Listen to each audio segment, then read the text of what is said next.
तिलक योगी season 2 रहस्यमयी यात्रा part 1। चाय चाय चाय चाय। साहब चाय लेंगे क्या? दिल खुश हो जाएगा। ऐसी चाय बनाई है। जल्दी बोलो ना साहब, गाड़ी स्टेशन से निकलने वाली है। लगभग 13-14 साल का लड़का एक हाथ में स्टील की चाय से भरी केन और दूसरे हाथ में कागज़ के डिस्पोजल कप लिए बोगी की सीट पर बैठे 25 साल के रमेश से बोलता हुआ खिड़की से बार बार बाहर स्टेशन की ओर देख रहा था। रमेश, कितने की है?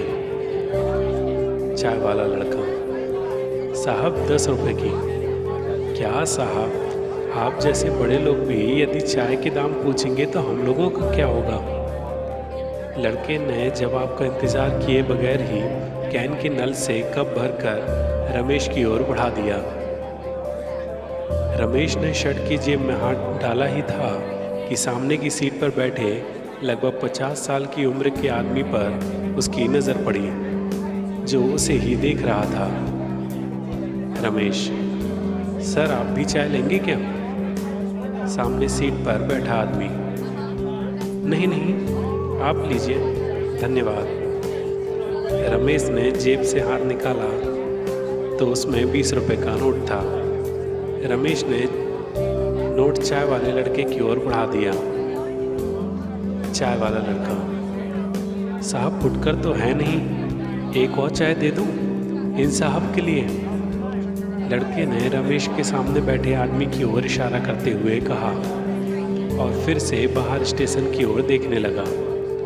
गाड़ी चलने के लिए हॉर्न बज उठा। चाय वाले लड़के के चेहरे पर गाड़ी से उतरने की चिंता साफ देखी जा सकती थी। रमेश के सामने बैठे आदमी ने लड़के के चेहरे की चिंता को भांप लिया। ठीक है, जल्दी से दे दो, मैं इन्हें पैसे दे दूंगा। रमेश की ओर इशारा करते हुए आदमी ने चाय वाले लड़के से कहा। लड़के ने झट से चाय कप में निकाली और धन्यवाद के भाव चेहरे में लाते हुए कप उस आदमी के हाथ में थमा दिया। गाड़ी का हॉर्न पुनः बज उठा और गाड़ी धीरे धीरे चलने लगी। चाय वाला लड़का तेजी से दरवाजे की ओर दौड़ा।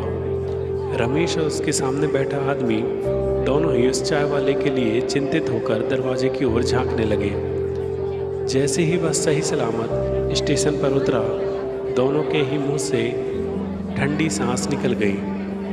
फिर दोनों ने एक दूसरे को देखा और हंस दिए। बड़ा ही प्यारा बच्चा था, रमेश ने हंसते हुए कहा। मेरा नाम रमेश है, और आपका नाम? क्या करेंगे नाम जानकर? उस अजनबी ने मुस्कुराते हुए पेंट की जेब से 10 रुपए का नोट निकालकर रमेश की ओर बढ़ा दिया। जवाब सुनकर रमेश की मुस्कुराहट जरा कम हो गई। वहां से लगभग 600 किलोमीटर दूर एक छोटी सी बस्ती में। माँ, मैं बाहर खेलने जा रहा हूँ। गोलू ने घर के बाहर से ही शोभा को आवाज लगाई। शोभा, अभी तो खेल के आया है, फिर से कहाँ जा रहा है? अभी पंडित जी आते ही होंगे। कह रहे थे कि शाम के बाद गोलू को घर के पास ही खेलने को कहा करो। बस्ती के पास कुछ लोग बाहर से आकर रुके हैं, वे ठीक लोग नहीं लगते। गोलू, लेकिन माँ, पिताजी को तो आने में अभी देर है, तब तक तो मैं आ ही जाऊंगा। शोभा, लेकिन जा कहाँ रहा है? गोलू, गांव के बाहर बने मंदिर के पीछे सभी बच्चे आएंगे, वहां पर हम सभी गाने की टोली बना रहे हैं। शोभा अपने कच्चे घर से निकलकर गोलू के सिर में प्यार से हाथ फेरते हुए बोली, अच्छा, तो तू क्या कर रहा है उस गाने की टोली में? गोलू, माँ, सभी कहते हैं कि मैं बहुत अच्छा गाता हूँ, मेरी आवाज़ बहुत अच्छी है, इसलिए मैं गाना गाऊंगा। शोभा खुश होकर दुलार करते हुए गोलू के सिर पर हाथ फेरती है। अच्छा ठीक है, लेकिन जल्दी से आ जाना, रात नहीं करना। गोलू, माँ, तुम इतना डरती क्यों हो? तुम ही तो कहती हो ना कि मुझे भगवान ने तुम्हें दिया है, और वो ही हमेशा हमारी रक्षा करता है। शोभा: हाँ वो तो है, लेकिन माँ हूं ना, इसलिए चिंता हो जाती है। गोलू: अच्छा माँ, मैं चलता हूँ। 8 साल का गोलू दौड़ लगाकर भाग जाता है। शोभा हाथ जोड़कर आसमान की ओर देखती है। हे भगवान, अपने इस बच्चे की हमेशा रक्षा करना। मैंने आपसे हमेशा सिर्फ यही मांगा है। शोभा घर के अंदर चली जाती है।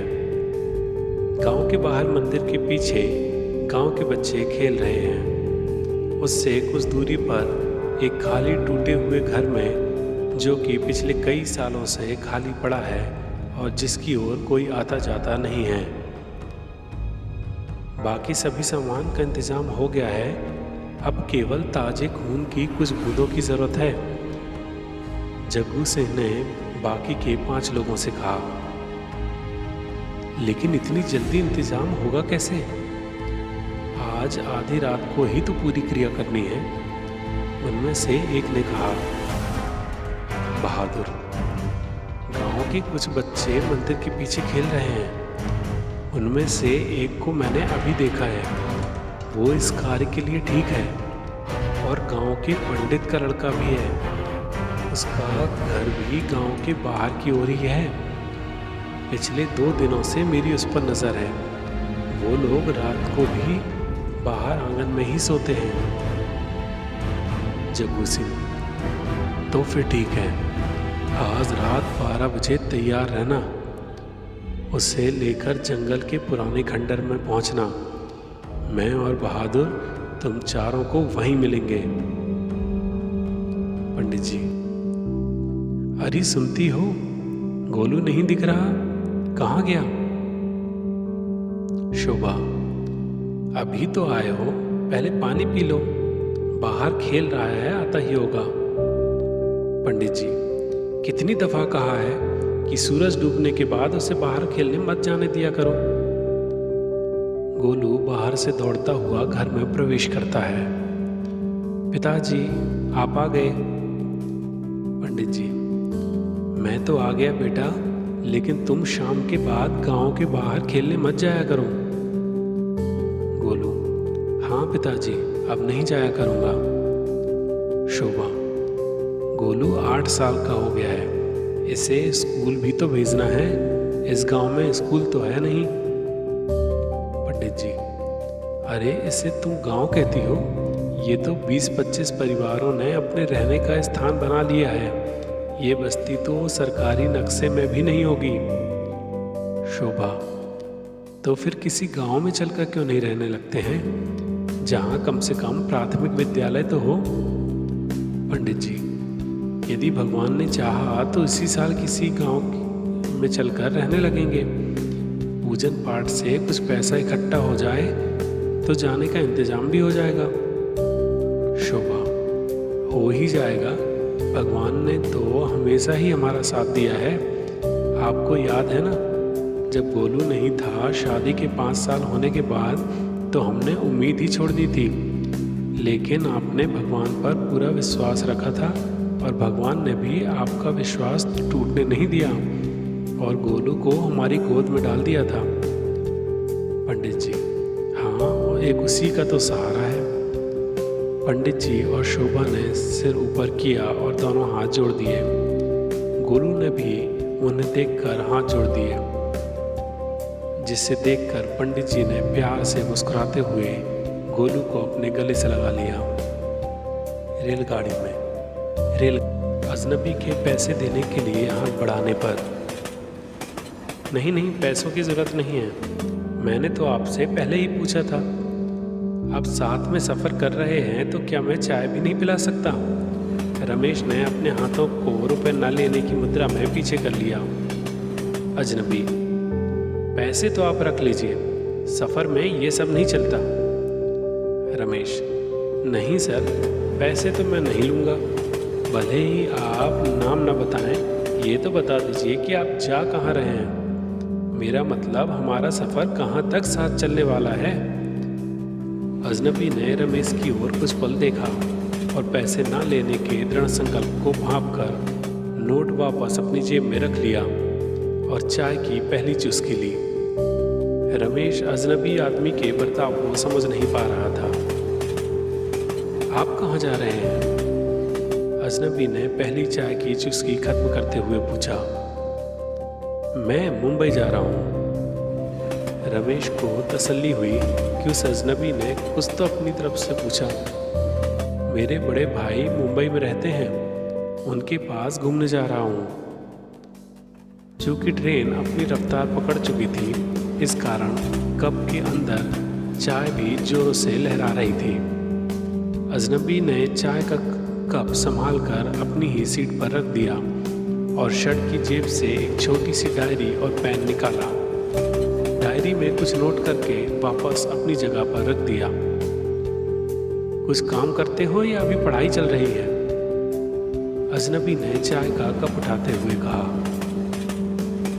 संस्कृत विद्यालय से शिक्षा पूर्ण की है, उसके बाद संस्कृत से ही स्नातकोत्तर की पढ़ाई महाविद्यालय से की है।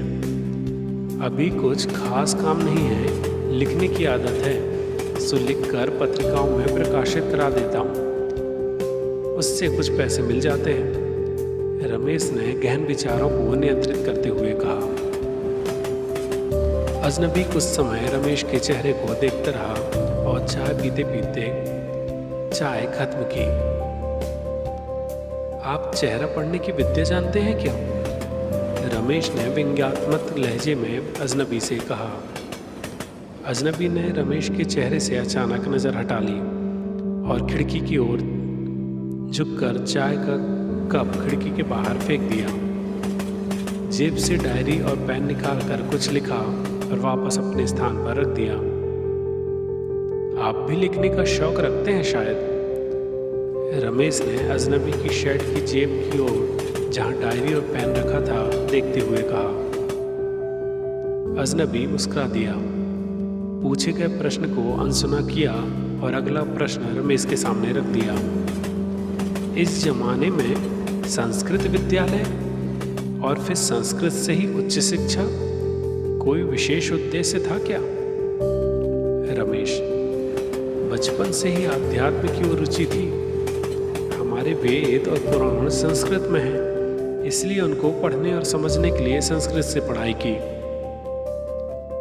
लेकिन वे तो हिंदी में भी अनुवादित हो चुके हैं, इसके लिए संस्कृत से पढ़ाई की क्या जरूरत थी? अजनबी ने रमेश की ओर आश्चर्य से देखते हुए पूछा। अनुवाद करने वालों ने अक्षरशः उनका अनुवाद कर दिया होगा, जबकि संस्कृत में एक ही शब्द में कितनी गहरी बात कही गई है, उसे समझने के लिए संस्कृत को समझना आवश्यक है। रमेश ने नम्र भाव से कहा। तो आपने पढ़ाई करने के बाद क्या फर्क जाना? अजनबी रमेश की बातों को ध्यान से सुनने लगा था।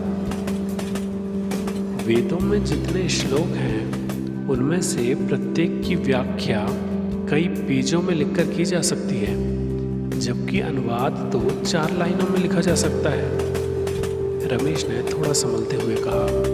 क्या किसी एक श्लोक के बारे में बता सकते हैं? अजनबी ने पैरों को सीट पर रखा और पालथी मारकर बैठते हुए कहा। रमेश ने बोगी में चारों ओर देखा। रमेश जिस सीट पर बैठा था, उसकी खिड़की की ओर सबसे ऊपर वाली स्लीपर का यात्री बैठा था, जो दोनों की बातों को सुन रहा था। अजनबी रमेश के सामने था और उसकी सीट पर खिड़की की ओर 2 यात्री बैठे थे, जो अजनबी की सीट के ऊपर वाली 2 स्लीपर के यात्री थे। उनमें से एक दोनों की बातें सुन रहा था और शायद कुछ ज़्यादा ही ध्यान से, या कहें कि घूर कर दोनों को एक एक करके देख रहा था, और दूसरा समाचार पत्र पढ़ रहा था। बोगी की साइड वाली सीट पर एक महिला सीट पर पैर फैलाए बैठी थी, जो कभी खिड़की से बाहर की ओर तो कभी दोनों की बातें सुनकर उनकी ओर देख लेती थी। उसकी ऊपर की सीट पर उसका पति बैठा हुआ ईयरफोन लगाकर कुछ सुन रहा था। रमेश के ऊपर देखने पर शायद उसे कुछ लगा, तो उसने ईयरफोन निकालकर अलग करके उनकी ओर ध्यान दिया। रमेश के इतने संकोच के साथ सभी को देखने पर अजनबी ने जरा तेज स्वर में कहा। यहाँ सभी फुर्सत में हैं। अभी शाम के 6 बजा है। हम सभी कल तक इसी ट्रेन में रहने वाले हैं। कुछ अच्छी बातों के साथ समय कट जाए तो इससे अच्छी और क्या बात होगी। बोलते समय अजनबी ने चारों ओर सभी को देखा। रमेश और अजनबी की ओर देख रहे सभी ने सहमति में सिर हिलाया। रमेश सभी की सहमति से आश्वस्त हुआ और अपनी बात आगे बढ़ाई। वेदों से उपनिषद की रचना की गई और उपनिषद का पहला श्लोक, जिसे हम कई स्थानों पर सुनते रहते हैं, पूर्णमिदं वह है पूर्णात् पूर्णमुदच्यते पूर्णस्य पूर्णमादाय पुनर्मेवावशिष्यते। हाँ, यह श्लोक हमने भी कई जगह सुना है, महिला ने बीच में ही कहा। रमेश ने अपनी बात आगे बढ़ाई। इसका अर्थ है वो पूर्ण है। यह भी पूर्ण है। पूर्ण से पूर्ण की उत्पत्ति हुई है। पूर्ण से पूर्ण निकलने के बाद भी पूर्ण ही शेष रहता है। महिला आश्चर्य से देखते हुए बोली, लेकिन हमने तो पढ़ा है उस गणित के अनुसार किसी पूर्ण में से यदि कुछ भी निकाल दिया जाए या पृथक किया जाए तो पूर्ण में उतनी कमी आ जाती है जितना पूर्ण से पृथक हुआ है। और आप बता रहे हैं कि पूर्ण में से पूर्ण निकलने पर भी पूर्ण ही शेष रहता है। बातें रोचक होते देख वहां उपस्थित सभी 6 लोग रमेश की ओर देखकर उसकी बातों को ध्यान से सुनने लगते हैं। अजनबी, हाँ, यह तो मुझे भी समझ में नहीं आया। ऐसे कैसे हो सकता है कि किसी से कुछ पृथक होने के बाद भी वह पहले की तरह ही पूर्ण रह जाए, एक लेश मात्र भी उसमें कमी ना आए। रमेश, यही तो समझने योग्य है, क्योंकि सामान्य गणित तो यही कहता है कि यदि एक में से एक निकल जाए तो कुछ भी शेष नहीं रह जाता, या किसी से कुछ भी निकल जाए तो शेष में से वो कुछ कम हो जाता है। महिला का पति जो ऊपर सीट पर बैठा हुआ था बोला, भाई मैं आदेश हूँ, आखिर ये श्लोक किसके बारे में बता रहा है। अचानक से झटका लगता है और गाड़ी की गति कम होने लगती है। अजनबी, शायद स्टेशन आने वाला है। सभी खिड़की से बाहर की ओर देखने लगते हैं। गाड़ी स्टेशन पर पहुंचकर रुक जाती है। कुछ सवारियां गाड़ी में चढ़ती हैं। रमेश वाली बोगी पर एक महिला और उसका बच्चा अपने सामान के साथ अपनी सीट ढूंढते हुए आते हैं। महिला, भाई साहब, ये बीच वाली सीट मेरी है। रमेश, जी बैठ जाइए। महिला अपने सामान को सीट के नीचे रखकर रमेश के बगल में अपने बच्चे के साथ बैठ जाती है। कुछ देर में गाड़ी धीरे धीरे चलने लगती है। लगभग 10 साल का बच्चा बड़ी खुशी से खिड़की से बाहर झांकते हुए गाड़ी चलने का आनंद लेता है। गाड़ी अपनी रफ्तार पकड़ लेती है। आदेश, रमेश भाई, मैं आपसे पूछ रहा था कि ये श्लोक जो आपने बताया ये किसके बारे में बता रहा है। सभी पुनः रमेश की ओर देखने लगते हैं। अभी अभी आई महिला और बच्चा भी सभी की नजरें रमेश की ओर देखकर रमेश की ओर देखने लगते हैं। राजेश, ये श्लोक परम ब्रह्म के बारे में बता रहा है। आदेश की पत्नी, परम ब्रह्म यानी?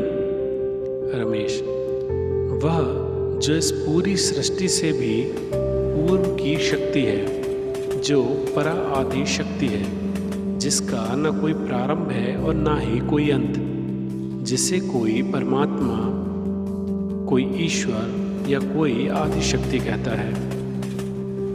आदेश, ओह, अब कुछ कुछ समझ में आ रहा है।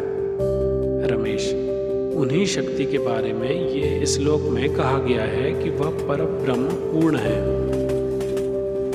अजनबी, उसके बाद कहा गया है यह भी पूर्ण है। यहाँ यह से क्या मतलब है? रमेश, श्लोक में यह से मतलब जगत से है। अर्थात परब्रह्म पूर्ण है और जगत भी पूर्ण है। आगे कहा गया है कि उस पूर्ण से यह पूर्ण निकलने के बाद भी वह पूर्ण ही शेष रहता है। अजनबी: साधारण गणित के अनुसार तो ऐसा संभव नहीं है कि पूर्ण से यदि पूर्ण निकल जाए तब भी पूर्ण ही शेष रहे, लेकिन यहाँ साधारण गणित काम नहीं करता, ऐसा प्रतीत हो रहा है। रमेश: जी, यही तो हमारे वेदों के सामने आधुनिक गणित और विज्ञान बौने प्रतीत होने लगते हैं। हम उदाहरण के तौर पर सागर को देखें तो उसमें कितनी नदियां बहकर उसमें समाहित होती जाती हैं, बड़ी बड़ी नदियां, और वो भी लगातार कितने वर्षों से अथाह प्रवाह में सागर में समाती जा रही हैं। फिर भी सागर भरकर छलकने लगे ऐसा प्रतीत नहीं होता है, क्योंकि जितना पानी उसमें जा रहा है लगभग उतना ही पानी धूप के प्रभाव से वाष्प बनकर आकाश में भी जा रहा है। फिर भी उसके पानी की मात्रा में परिवर्तन होता है, लेकिन फिर भी विज्ञान सटीक तरीके से मापने में सक्षम नहीं हो पाता। माप में लगभग शब्द अवश्य जुड़ा रहता है। फिर भी सागर में से कुछ निकलने और उसमें कुछ जाने पर सागर के पानी में कुछ तो परिवर्तन आ ही जाता है। जबकि सागर विशाल है, फिर भी आकाश से तो छोटा ही है। अब यदि आकाश का उदाहरण लें तो इसमें करोड़ों सागर भी समा जाएं, तब भी इसके आकार का अंदाजा नहीं लगाया जा सकता। विज्ञान भी अभी तक आकाश के आकार को मापने में सक्षम नहीं हो सका है। वैज्ञानिक कहते हैं कि अंतरिक्ष लगातार बढ़ रहा है, जबकि देखा जाए तो वैज्ञानिकों के देखने की क्षमता अर्थात सैटेलाइट और उनकी दूरबीन की क्षमता बढ़ती जा रही है। इसलिए उन्हें लगता है कि अंतरिक्ष बढ़ता जा रहा है। कितने ही समुद्र, ग्रह, उपग्रह, अंतरिक्ष, आकाशगंगाएं, ये सभी सृष्टि या जगत का ही एक भाग है। आकाश को माप तो नहीं सकते, लेकिन यदि इसमें भी किसी हिस्से में कुछ स्थापित कर दिया जाए तो भी एक तरह से उतना आकाश कम ही हो जाता है। जैसे कि जमीन की सतह से काफ़ी ऊंचाई तक यदि भवन का निर्माण कर लिया जाए तो आकाश अर्थात खाली स्थान को तो भरा ही जा सकता है।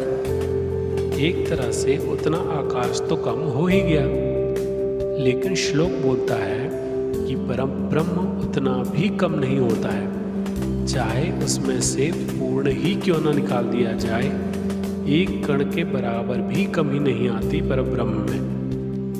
परब्रह्म को भी पूर्ण कहा गया है और जगत को भी पूर्ण कहा गया है। इस तरह देखिए कितनी सुंदर बात निकलकर सामने आ रही है कि परब्रह्म से पूर्ण निकलने के बाद भी, यानी जगत को भी परब्रह्म की तरह ही पूर्ण कहने का मतलब ही यही है कि जगत भी परब्रह्म है।